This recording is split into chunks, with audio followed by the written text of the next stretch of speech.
খবরে পড়বে প্রথমেই নতির সংবাদ। অর্থনীতি ঘুরে দাঁড়িয়েছে, রিজার্ভ $34 বিলিয়ন, প্রধান উপদেষ্টা ড মুহাম্মদ ইউনুস। অন্তর্বর্তী সরকারের প্রধান উপদেষ্টা ড মুহাম্মদ ইউনুস বলেছেন, দায়িত্ব গ্রহণের সময় দেশের অর্থনীতি ছিল বিপর্যস্ত ও তলাবিহীন।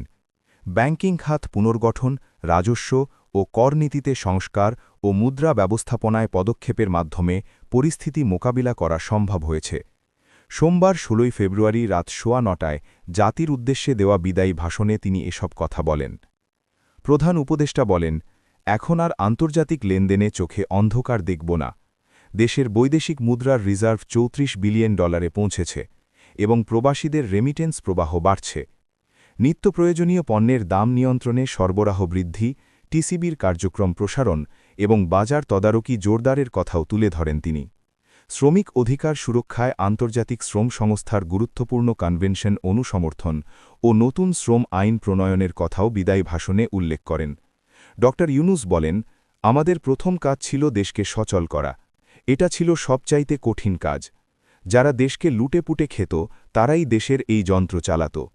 তাদের একান্ত আনুগত্য লোক নিয়ে অভ্যুত্থানের সঙ্গে সঙ্গে সবাই পালিয়েছে। বড় কর্তা পালিয়েছে, মাঝারি কর্তা পালিয়েছে, অন্যরা ভোল পাল্টিয়েছে অথবা আত্মগোপনে চলে গেছে। কেউ নানাজনের সুপারিশ নিয়ে আসছে, তারা অভ্যুত্থানের গোপন সৈনিক ইত্যাদি। সরকারের ভেতরে যারা পালিয়ে যায়নি তাদের মধ্যে কাকে বিশ্বাস করবেন, কাকে করবেন না, এটি মহাসংকট হয়ে দাঁড়াল। যতই মৃতদেহের অঙ্গপ্রত্যঙ্গহীন দেহের সন্ধান আসছিল ততই তারা চিহ্নিত হচ্ছিল। তিনি বলেন, সেই থেকে 18 মাস চলে গেছে। অবশেষে 12ই ফেব্রুয়ারি আসল।